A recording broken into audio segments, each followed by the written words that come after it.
नमस्कार दोस्तों, हमारे YouTube चैनल सक्सेस गुरु मंत्रा में आपका बहुत बहुत स्वागत है। दोस्तों, सबसे पहले तो मेरे उन सभी दोस्तों को बहुत बहुत धन्यवाद जो बहुत अच्छे अच्छे कमेंट्स कर रहे हैं। अतुल वर्मा जी, बहुत बहुत धन्यवाद। तुलसी जी, धन्यवाद आपका। धर्मेंद्र जी और आरती भारती जी, आरती भट्ट जी, बंटी कुमार जी। अर्चना ठाकुर जी ने कहा था कि उन्हें कुछ धुंधला दिखाई दे रहा है। मैं कोशिश करूंगी कि आपकी ये समस्या मैं दूर कर दूं और आपको देखने में परेशानी ना हो। तो चलिए आज का वीडियो हम शुरू करते हैं। आज हम बात करेंगे भूषण के बारे में। तो हमेशा की तरह पहले उनकी सामान्य जानकारी और उसके बाद में आचार्य रामचंद्र शुक्ल जी के हिसाब से हम भूषण को देखेंगे। और शनिवार को मैं सारे जो भी अभी तक के कवि कराए हैं, मैंने उनके इम्पोर्टेंट जो लाइन्स होंगी वो आपको बहुत बहुत शॉर्ट में लिखवा दूंगी। एक दो बार आप वीडियो देख लेंगे और उनको लिख लेंगे तो आपके इससे कोई भी प्रश्न गलत नहीं होंगे। आप जरूर करके देखिएगा। चलिए शुरू करते हैं। भूषण जन्म। भूषण का जन्म संवत 1670 यानी 1613 ईस्वी में तिकमापुर उत्तर प्रदेश में हुआ था। इनके पिताजी का नाम रत्नाकर त्रिपाठी था। आश्रयदाता शिवाजी व उनकी पुत्र साहू जी पन्ना नरेश छत्रसाल थे और इनका जो वास्तविक नाम था पातीराम था। इसके अनुसार गणेश चंद्र गुप्त जी के अनुसार, बहुत ध्यान दीजिएगा, पूछा जा चुका प्रश्न है। इनका वास्तविक नाम भूषण जी का पातीराम था। इनकी रचनाओं की बात की जाए तो शिवराज भूषण, जो कि 105 अलंकारों का जिसमें निरूपण किया गया है, जिसमें 99 अर्थालंकार, 4 शब्दालंकार, 2 चित्र और संकर नाम के अलंकार हैं और इसमें टोटल कुल 284 छंद हैं। ठीक है। इस और आश्रय ग्रंथ कौन सा था इसका? चंद्रालोक जो जयदेव द्वारा रचित है, ललित ललाम जो मतीराम द्वारा रचित है। ये शिवराज भूषण के आश्रय ग्रंथ थे। उसके बाद इनका दूसरी रचना है शिवा बावनी। इसमें 52 छंद हैं और जिसमें शिवाजी की कीर्ति का वर्णन किया गया है। उसके बाद छत्रसाल शतक, छत्रसाल दशक है, इसमें 10 छंद हैं और छत्रसाल जी का इसमें यशोगान किया गया है। रामचंद्र शुक्ल जी के अनुसार इनके 3 और ग्रंथ भूषण उल्लास, दूषण उल्लास और भूषण हजारा हैं, पर वे ग्रंथ अभी अप्राप्य हैं। मैंने ज़्यादातर अपने पुस्तक में चीज़ों को दे दिया है, मेंशन कर दिया है। चित्रकूट नरेश रुद्रराम सोलंकी ने इन्हें भूषण की उपाधि दी थी। इनके काव्य में वीर रस और ओज गुण की प्रधानता थी। ये यहाँ कट गया है। भूषण के विषय में विभिन्न विद्वानों के मत, आइए जानते हैं कि भूषण के विषय में विभिन्न विद्वानों की क्या मत है। शिवाजी और छत्रसाल की वीरता के वर्णनों को कोई कवियों की झूठी खुशामद नहीं कह सकता। इसी से भूषण के वीर रस के उद्गार सारी जनता के हृदय की संपत्ति हुए। ये कहना है रामचंद्र शुक्ल जी का। प्रेम विलासिता के साहित्य का ही उन दिनों प्राधान्य था। उसमें वीर रस की रचना की ही यही उनकी बड़ी विशेषता है। प्रेम विलासिता के साहित्य का ही उन दिनों प्राधान्य था। उसमें वीर रस की रचना की यही उनकी विशेषता थी। ये कहना है आचार्य हजारी प्रसाद द्विवेदी जी का। अगर भूषण जी की प्रसिद्ध पंक्तियों की बात की जाए, साची चतुरंग वीर सैन्य वीर रंग तो रंग चढ़ी सरजा शिवाजी जंग जीतन चलत है। ठीक है। और इंद्र जिमि जम्ब पर बाड़व सुअंब पर रावण सदम्ब पर रघुकुल राज है। ये भूषण जी की बहुत प्रसिद्ध पंक्तियां हैं। चलिए अब बात करते हैं कि आचार्य रामचंद्र शुक्ल जी ने भूषण के विषय में क्या विचार प्रस्तुत किए हैं, व्यक्त किए हैं। वीर रस के ये प्रसिद्ध कवि चिंतामणि और मतीराम के भाई थे। इनका जन्म काल संवत 1670 है। चित्रकूट के सोलंकी राजा इंद्र ने इन्हें कवि भूषण की उपाधि दी थी। तभी से ये भूषण के नाम से ही प्रसिद्ध हो गए। किसने दी थी? चित्रकूट के सोलंकी राजा रुद्र ने। याद रखिएगा इसको, चित्रकूट के सोलंकी राजा रुद्र ने इन्हें कवि भूषण की उपाधि दी थी और तभी से ये भूषण के नाम से ही प्रसिद्ध हो गए। इनका असली नाम क्या है था इसका पता नहीं। ये कई राजाओं के यहाँ रहे थे। अभी मैंने जो बताया था पातीराम, वो गणपति चंद्र गुप्त ने कहा था, ठीक है। गणपति चंद्र गुप्त के अनुसार उनका नाम पातीराम था। ये रामचंद्र शुक्ल जी कह रहे हैं कि इनका असली नाम क्या था ये किसी को भी ये पता नहीं है। ये कई राजाओं के आ रहे हैं। अंत में इनके मन में के अनुकूल आश्रयदाता जो इनके वीर काव्य के नायक हुए, वो कौन हुए? छत्रपति महाराज शिवाजी मिले। पन्ना के महाराज छत्रसाल के यहाँ भी इनका बड़ा मान हुआ। कहते हैं कि महाराज छत्रसाल ने इनकी पालकी को अपना कंधा लगाया था, जिस पर इन्होंने कहा था, शिवा को बखानो कि बखानो छत्रसाल को। ठीक है, ऐसा प्रसिद्ध है कि इन्हें एक एक छंद पर शिवाजी से लाखों रुपए मिले। इनका परलोकवास संवत 1772 में माना जाता है। रीतिकाल के भीतर श्रृंगार रस की प्रधानता रही। कुछ कवियों ने अपने आश्रयदाताओं की स्तुति में उनके प्रताप आदि के प्रसंग में उनकी वीरता का भी थोड़ा बहुत वर्णन अवश्य किया।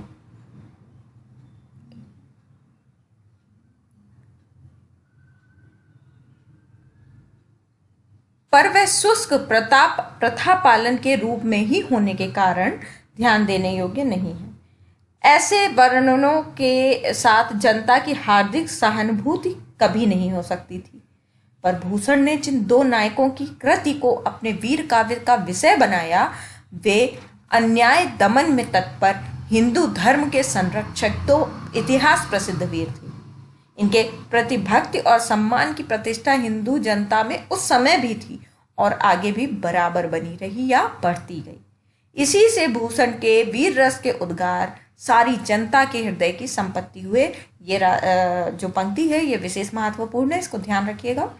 इसी से भूषण के वीर रस के उद्गार सारी जनता के हृदय की संपत्ति हुए। भूषण की कविता की कवि कीर्ति संबंधी एक अविचल सत्य का दृष्टांत है, जिसकी रचना को जनता का हृदय स्वीकार करेगा। उस कवि की कीर्ति तब तक बराबर बनी रहेगी जब तक स्वीकृति बनी रहेगी। क्या संस्कृत साहित्य, क्या हिंदी साहित्य में सहस्त्रों कवियों ने अपने आश्रयदाताओं की प्रशंसा में ग्रंथ रचे, जिनका आज तक पता नहीं है। पुरानी वस्तु खोजने वालों को कहीं कभी कभी किसी राजा के पुस्तकालय में, कहीं किसी के घर के कोने में उसमें से 2-4 इधर उधर मिल जाते हैं। जिस भोज ने दान दे देकर अपनी तारीफ कराई, उसके चरित्र काव्य भी कवियों ने लिखे हों, पर आज उन्हें कौन। शिवाजी और छत्रसाल की वीरता के वर्णनों का कोई कवियों की झूठी खुशामद नहीं कह सकता। वे आश्रयदाताओं राजाओं की प्रशंसा की प्रथा का अनुसरण मात्र नहीं है। इन दो वीरों का जिस तरह उत्साह के साथ सारी हिंदू जनता स्मरण करती है, उसी की व्यंजना भूषण ने की है। वे हिंदू जाति के प्रतिनिधि कवि हैं। जैसा कि आरंभ में कहा गया है कि शिवाजी के दरबार में पहुंचने से पहले वे अनेक राजाओं के पास भी रहे। उन्होंने प्रताप आदि की प्रशंसा भी उन्हें अवश्य ही करनी पड़ी हो, पर वह झूठी थी इसी से टिक न सकी। पीछे भूषण को अपनी उन रचनाओं से विरक्ति ही हुई होगी। इनसे शिवराज भूषण, शिवा बावनी और छत्रसाल दशक ये ग्रंथ ही मिलते हैं। इसके अतिरिक्त 3 ग्रंथ और कहे जाते हैं, भूषण उल्लास, दूषण उल्लास और भूषण हजारा। जो कविताएं इतनी प्रसिद्ध हैं, उनके संबंध में यहाँ तक ये कहना है कि वे कितनी ओजस्विनी और वीर दर्पपूर्ण हैं। पित्त पोषण मात्र होगा। यहाँ इतना ही कहना आवश्यक है कि भूषण वीर रस के ही कवि थे। इधर इनके 2-4 कवित्व श्रृंगार के भी मिले हैं, पर वे गिनती के योग्य नहीं हैं। रीतिकाल के कवि होने के कारण भूषण ने अपने प्रधान ग्रंथ शिवराज भूषण अलंकार के ग्रंथ के रूप में बनाया। पर रीति ग्रंथ की दृष्टि से, अलंकार निरूपण के विचार से यह उत्तम ग्रंथ नहीं कहा जा सकता। लक्षणों की भाषा भी स्पष्ट नहीं है, उदाहरण भी कई स्थलों पर ठीक नहीं है। भूषण की भाषा में ओज की मात्रा तो पूरी है, पर वह अधिकतर अव्यवस्थित है। व्याकरण का उल्लंघन प्रायः है और वाक्य रचना भी कहीं कहीं गड़बड़ है। ध्यान रखिएगा, ये विशेष महत्व की पंक्ति है। भूषण के काव्य में व्याकरण का उल्लंघन प्रायः है और काव्य रचना भी कहीं कहीं गड़बड़ है। इसके अतिरिक्त शब्दों के रूप भी बहुत बिगड़ गए हैं और कहीं कहीं बिल्कुल गढ़ंत शब्द रखे गए हैं। इस पर जो कवित्व इन दोनों से मुक्त हैं, वे बड़े ही सशक्त और प्रभावशाली हैं। नीचे कुछ उदाहरण दिए जा रहे हैं। इंद्र जिमि जंभ पर, बाड़व सुअंभ पर, रावण सदंभ पर, रघुकुल राज है। एक और उदाहरण देख लेते हैं। जिह फन फूत कार उड़त पहाड़ भार, कूरम कठिन जन कमल बिदलिगो, विष जाल जालम की लवलीन होत जिन, झारन चिकार मद दिग्गज उगलिगो, कीनो जिन पान पै पान सो जहान कुल, कोलहु उछाल जल संध खल भलिगो, खग खग राज महाराज शिवराज जुको, अखिल भुजंग मुगल दल निगली को। ये महाराज भूषण की पंक्तियां हैं। और आज के ही वीडियो में हम एक और कवि को भी देख लेते हैं, नहीं तो पूरा रीतिकाल खत्म करने में थोड़ा सा टाइम लग जाएगा। तो आज के वीडियो में हम कुलपति मिश्र को भी देख लेते हैं। कुलपति मिश्र ये आगरा के रहने वाले माथुर चौबे थे और महाकवि बिहारी जी के भांजे प्रसिद्ध हैं। ये कौन प्रसिद्ध है? महाकवि बिहारी जी के भांजे। इनके पिता का नाम परशुराम मिश्र था।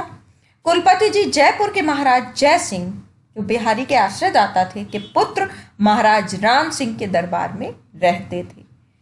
इनके रस रहस्य का रचना काल कार्तिक कृष्ण 11 संवत 1727 है।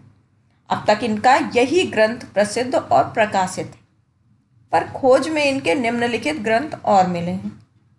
द्रोण पर्व संवत 1737, युक्त तरंगिणी 1743, नख सिख संग्राम सार, रस रहस्य 1724।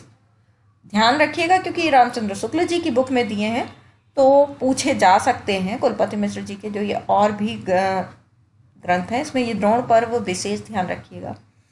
अतः इनका कविता काल संवत 1724 और संवत 1743 के बीच में ठहरता है। एक मिनट, इसको थोड़ा सा बड़ा कर दें। रीतिकाल के कवियों में ये संस्कृत के अच्छे विद्वान थे। कुलपति मिश्र जी रीतकालीन कवियों में संस्कृत के अच्छे विद्वान थे, ध्यान रखिएगा। इनका रस रहस्य मम्मट के काव्य प्रकाश का छाया अनुवाद है। रस रहस्य काव्य प्रकाश का छाया अनुवाद है।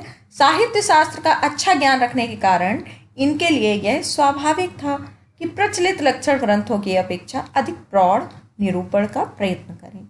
इसी उद्देश्य से इन्होंने अपना रस रहस्य लिखा। शास्त्रीय निरूपण के लिए पद्य उपयुक्त नहीं होता, इसका अनुभव इन्होंने किया। इससे कहीं कहीं कुछ गद्य वार्तिक भी रखा, पर गद्य परमार्जित ना होने के कारण जिस उद्देश्य से इन्होंने अपना यह ग्रंथ लिखा वह पूरा ना हुआ। इस ग्रंथ का जैसा प्रचार चाहिए था नहीं हो सका। इस स्पष्टता से काव्य प्रकाश के विषय में प्रतिपादित हुए हैं, वह स्पष्टता इनके ब्रज भाषा गद्य पद्य में न आ सकी। कहीं कहीं तो भाषा और वाक्य रचना दुरूह हो गई है। यद्यपि इन्होंने शब्द शक्ति और भावादि निरूपण में लक्षण और उदाहरण दोनों बहुत कुछ काव्य प्रकाश के ही दिए हैं, पर अलंकार प्रकरण में इन्होंने प्रायः अपने आश्रयदाता महाराज राम सिंह की प्रशंसा के स्वरचित उदाहरण दिए हैं। ये ब्रजमंडल के निवासी थे, अतः इनको ब्रज की चलती भाषा पर अच्छा अधिकार होना ही चाहिए। हमारा अनुमान है कि यहाँ इनको अधिक स्वच्छंदता रही होगी, वहाँ इनकी रचना और सरस होगी। इनकी रचना का एक नमूना दिया जा रहा है।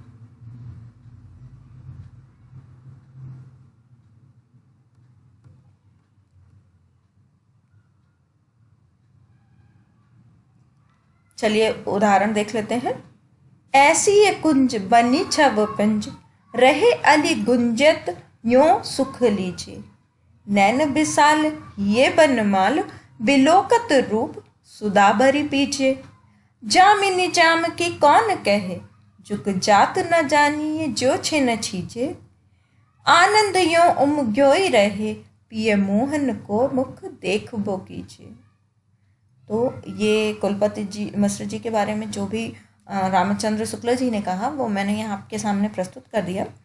अब कल मैं कोशिश करूँगी कि सभी का संक्षिप्त रूप आपको मैं बता दूँ, तो आप लोग लिख लीजिएगा। तो जितने कवि ये हो गए उसमें से जो भी प्रश्न पूछा जाएगा आपका गलत नहीं होगा, बस पंक्तियाँ आपको ध्यान रखनी होंगी। ठीक है, एक बार सभी व्यूअर्स को, सभी सब्सक्राइबर्स को बहुत बहुत धन्यवाद। ज़्यादा से ज़्यादा वीडियो शेयर करिएगा ताकि ज़्यादा से ज़्यादा लोग इसको देखें और मेरी मेहनत सफल हो सके। आपसे मुझे ये ही उम्मीद है और यही सहारा है कि आप इसको ज़्यादा से ज़्यादा लाइक करेंगे और दूसरों तक पहुंचाएंगे। साथ बने रहने के लिए आप लोगों का बहुत बहुत धन्यवाद। नमस्कार।